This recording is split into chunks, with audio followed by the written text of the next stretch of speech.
Hi, എല്ലാവർക്കും നമസ്കാരം. പുതിയൊരു വീഡിയോയിലേക്ക് സ്വാഗതം. ഇന്ന് ഞങ്ങൾ പാലക്കാട്ടെ കൊല്ലങ്കോട് എന്ന അതിസുന്ദരമായ ഗ്രാമത്താണ്. കൊല്ലങ്കോടിനെ കുറിച്ച് പറയുകയാണെങ്കിൽ നമ്മുടെ കേരളത്തിലെ ഗ്രാമഭംഗി ഇന്നും കാത്തു സൂക്ഷിക്കുന്ന ഒരു സ്ഥലമാണ്. ഓലമേഞ്ഞ വീടുകളും അതുപോലെ തന്നെ നമ്മുടെ പഴയകാല ഇല്ലിക്കമ്പ് കൊണ്ട് നിർമ്മിച്ച മതിലുകളൊക്കെ ആയിട്ടുള്ള ഒരു സുന്ദര ഗ്രാമം. ഇവിടെ താമരപ്പാടം എന്ന സ്ഥലത്താണ് ഞങ്ങളിപ്പോൾ നിൽക്കുന്നത്. ഇതാണ് താമരപ്പാടം. നല്ല ഇളങ്കാറ്റിട്ട് ഈ വരമ്പിലൂടെ നടക്കുമ്പോൾ മുന്നിൽ മലനിരകളും അതുപോലെ തന്നെ കണ്ണെത്താ ദൂരത്തോളം വയലുകളും വെള്ളച്ചാട്ടങ്ങളും പാലക്കാടിൻ്റെ സ്വന്തം കരിമ്പനകളും എല്ലാം ഒറ്റ ഫ്രെയിമിൽ നമുക്ക് കാണാൻ കഴിയും. ഇതാണ് താമരപ്പാടത്ത് ആ ഒറ്റപ്പെട്ട വീട്. അടിപൊളി ഫ്രെയിമാണ്. ഈ നെൽവയലുകൾക്കിടയിൽ നിന്ന് നോക്കുമ്പോൾ ആ മലനിരകളും വെള്ളച്ചാട്ടങ്ങളും അതിനിടയിൽ ഈ ഒറ്റ വീടും. ഈ റീൽസിലൊക്കെ ഒരുപാട് ഫേമസ് ആയിട്ടുള്ളൊരു വീടാണത്. ആൾത്താമസമൊന്നുമില്ല ഈ വീട്ടിൽ.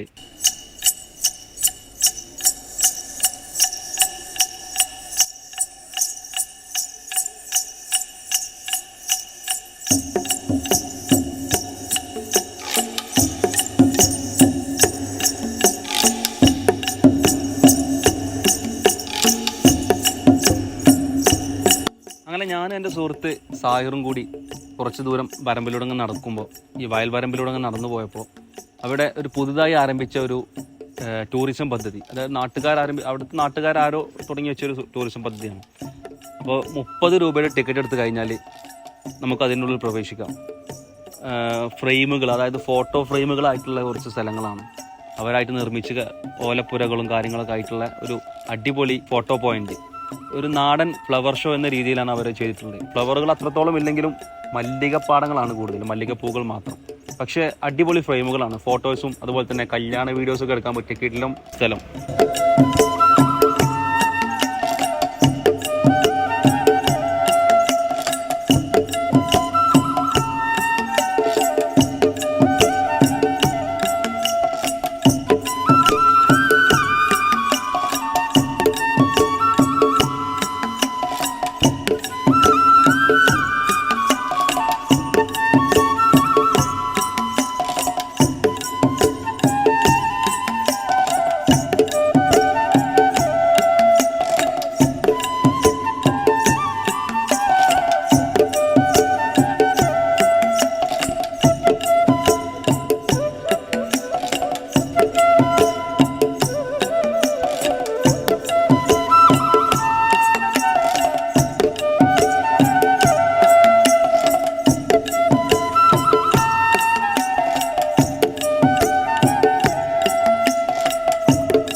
അപ്പോൾ ഇതൊക്കെയാണ് താമരപ്പാടത്തെ വിശേഷങ്ങൾ. ഇനി താമരപ്പാടത്തെ വിശേഷങ്ങൾ കണ്ടു കഴിഞ്ഞ് ഞങ്ങൾ നേരെ പോയത് സീതാർകുണ്ട് വെള്ളച്ചാട്ടത്തിലേക്കാണ്. ഈ താമരപ്പാടത്തെ സെയിം റോഡിലൂടെയാണ് പോകേണ്ടത്. കുറച്ച് ദൂരം പിന്നിട്ട് കഴിഞ്ഞാൽ സീതാർകുണ്ട് വെള്ളച്ചാട്ടം നമുക്ക് കാണാം.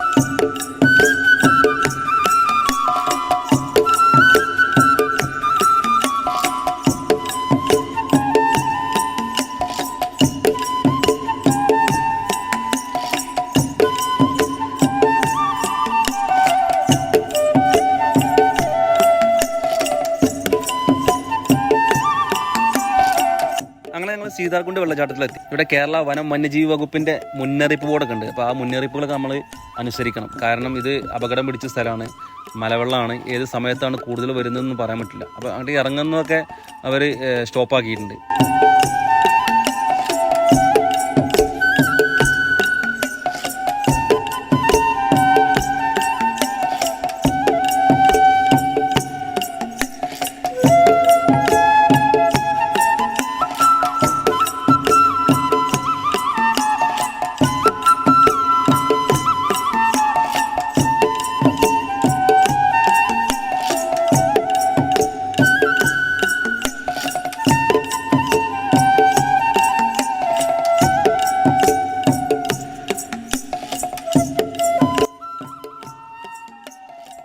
പിന്നെ മഴ ആയത് കാരണം കലക്ക് വെള്ളമാണ് വരുന്നത്. നല്ല വെള്ളമൊക്കെ മാറി കലക്ക് വെള്ളമാണ് വരുന്നത്.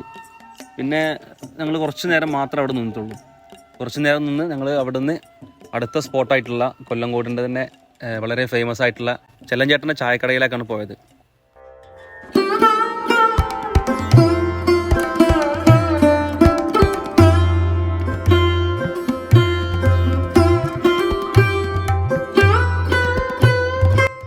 ഇദ്ദേഹമാണ് ചെല്ലഞ്ചേട്ടൻ. ഒരു ചെറിയ പഴയകാല ചായക്കട, നല്ല ആംബിയൻസ് നിറഞ്ഞൊരു സ്ഥലമാണ്. എല്ലാ ഇല്ലിക്കൊമ്പുകളെ കൊണ്ടുള്ള വേലികളും മറ്റൊക്കെ നിർമ്മിച്ചിട്ടുള്ള അടിപൊളി സ്ഥലം.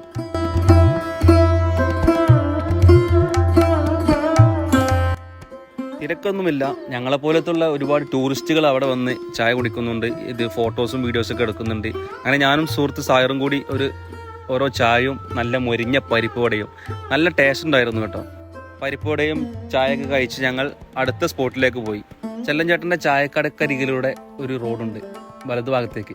അതിലൂടെ പോയി കഴിഞ്ഞാൽ നമുക്ക് ചിങ്ങഞ്ചിറയിലെ പ്രസിദ്ധമായ പ്രകൃതിക്ഷേത്രമായ കറുപ്പൻ സ്വാമി ക്ഷേത്രത്തിലാണ് അടുത്തതായി ഞങ്ങൾ പോയത്. ക്ഷേത്രം എന്ന് പറയത്തക്ക വിധം വലിയ കെട്ടിടങ്ങളോ മറ്റോ ഒന്നുമില്ല. ഒരു ആൽമരം, ഈ ആൽമരത്തിന് ചുവട്ടിലാണ് ഈ ഒരു ക്ഷേത്രം സ്ഥിതി ചെയ്യുന്നത്.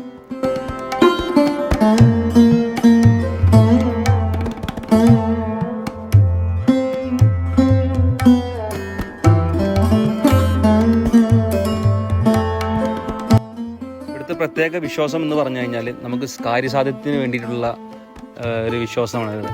ഇവിടെ ഈ ആൽമരത്തിൽ കാണുന്ന പോലെ വീടുകളും അതുപോലെ തന്നെ തൊട്ടിലുകൾ, അങ്ങനെ ഒരുപാട് കോലങ്ങളുണ്ട്. ഈ വീടുകൾ കെട്ടിത്തൂക്കുന്നത് വീട് ലഭിക്കാൻ വേണ്ടിയാണ്, അല്ലെങ്കിൽ വീട് എന്ന സ്വപ്നം യാഥാർത്ഥ്യമാകാൻ വേണ്ടി. അതുപോലെ തന്നെ തൊട്ടിലുകൾ കുട്ടികൾ ഉണ്ടാകുന്ന ആളുകൾക്ക് വേണ്ടി, അതുപോലെ തന്നെ കല്യാണം, അങ്ങനെ ഒരുപാട് വഴിപാടുകൾ അവിടെ നടന്നുകൊണ്ടിരിക്കുന്നു. ഇതൊരു